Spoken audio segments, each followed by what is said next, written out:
When I think of the future of work, a couple analogies pop into mind. One is a jazz improvisation or any kind of musical improvisation where, you get people together, you're playing an instrument, and then it's time for somebody to go off and do their own. For me, work is very much like, okay, everybody's playing their tune, we know what's happening, and then every now and then this improvisation gets thrown in the mix and you're like, whoa, where'd that come from? Everybody else now needs to adapt to that improvised solo that the guitar player or the piano player put together. So there's usually the steady beat, the steady kind of flow. You're playing notes that everybody knows, and then you get these solos that kind of break off. And the other analogy I think of is oftentimes chess.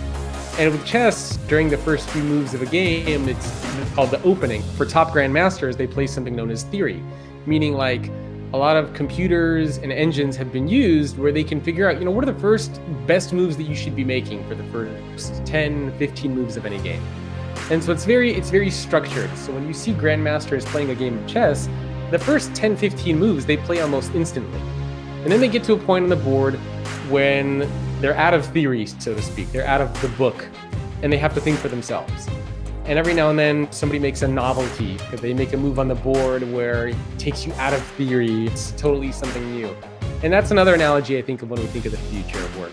We're very used to this consistent performance reviews, we get it. And then we get to a certain point where it's we're out of theory now.